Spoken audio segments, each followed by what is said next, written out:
Hello everybody and welcome back to the channel. In today's video I'm going to be giving you guys my initial thoughts and feelings on the newly revealed Transformers Studio Series Bumblebee Deluxe Class 77 N.E.S.T Bumblebee. A reveal that I'm pretty certain has taken pretty much everybody by surprise, and whilst the actual reveal itself may not be all that exciting, what this figure does in fact symbolise for the future of the Studio Series is in fact incredibly exciting. So we'll get firstly into why I believe this particular direction that the Studio Series appears to be taking is indeed exciting, and that's simply because we are now beginning to see more concept characters actually introduced into this line, and that's something that I've wanted for so long, and something that we really haven't seen that much of from the Studio Series. Up until this point, the only real concept character that I can think of was, I believe, the first ever exclusive for this line, that being the Toys R Us exclusive Thundercracker. Now of course, Thundercracker never appeared in any of the live action movies and was indeed for the best part, just a concept character, and not really even that, as I don't believe there were in fact any proper digital renders of Thundercracker inspired by Dark of the Moon, so that really was just Hasbro taking creative license, and that figure was released, I believe, way back in 2018, so 3 to 4 years ago now, and up until this point we really haven't seen anything from the Studio Series which resembles that of Thundercracker. We haven't seen any other concept characters until now. This of course is a brand new deco that we have never seen Bumblebee actually sport in the movie, and it is bringing back that N.E.S.T title that I believe we last saw way back in the Hunt for the Decepticons line. So honestly, it's super nostalgic to actually see N.E.S.T on a Studio Series Deluxe Class figure, and it's something that I'm really hoping that we can see going forward. I would love to get an actual N.E.S.T version of Ironhide. I just think that would be super awesome, and of course we'd reintroduce Ironhide into the SS line, a character which is in fact one of the rarest figures to obtain to date. But this particular Bumblebee is inspired by his off-road appearance from of course the B movie, which is of course the Jeep Alt mode, one of the best B molds in my personal opinion. I think it's a great figure out of all of the Bumblebee figures that we've gotten from his solo debut. I definitely think this is by far the best mold. Sadly they never changed the head sculpt. It would have been great if they could have included the battle mask sculpt that came with B127, but nevertheless you can see the figure is this time completely done out of a grey plastic with some really nice metallic silver highlights.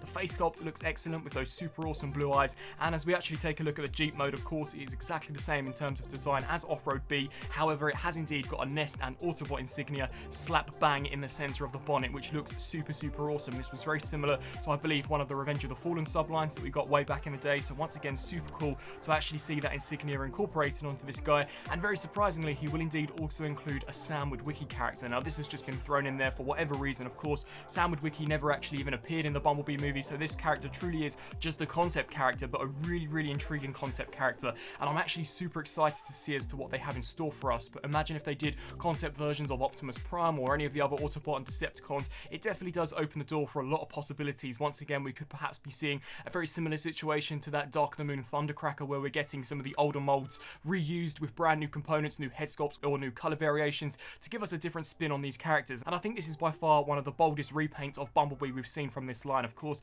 it's completely done in gunmetal, which is something that's never actually been seen in this line. And when I actually saw this figure revealed for the first time, something which came to mind was that Toy World World War I version of Bumblebee, which we got released I believe 3 years ago now. So definitely a lot of possibilities that are coming from this. Of course, it does also confirm that we are indeed going to be seeing more live action movie characters. Of course, I would love to see 100% brand new sculpts, but repaints and reimagining of characters like this really does help to preserve the longevity of the Studio Series line, as we've pretty much gotten all of the characters from the first 3 trilogy, and of course Age of Extinction and The Last Knight. Whilst we don't have as many figures from them, I imagine that they could probably, if they really wanted to, get that done within 1 to 2 years. So with these different type of repaints, it definitely does extend the lifetime of Studio Series figures, and that is also another reason why I believe they decided to introduce the 86 subline, just so that Studio Series really can continue throughout the years, much like we've seen from the likes of the Star Wars Black series and of course some of the other Marvel Legends lines. As we actually take a look here at the box, much like we've seen from some of those recently revealed Studio Series 86 figures such as Perceptor and of course the Coronation Starstream, Hasbro are really going heavy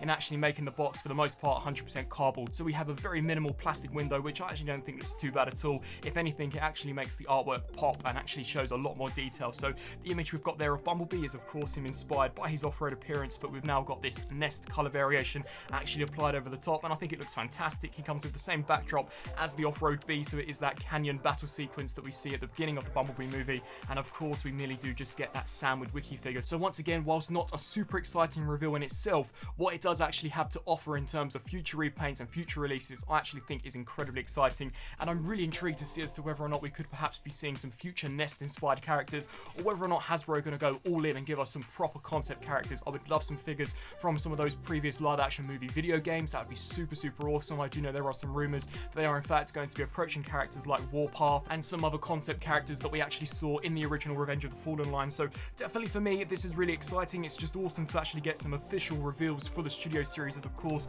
live action movie wise, it's definitely been pretty dry this year. I would love to know down in the comment section below what you guys think of this brand new N.E.S.T Bumblebee. Will you guys be adding it to your collection? And are you guys, like me, excited to see as to what future repaints or characters Hasbro do indeed have up their sleeves? I thank you all for watching, and until my next video, I'll see you then. Thanks for watching.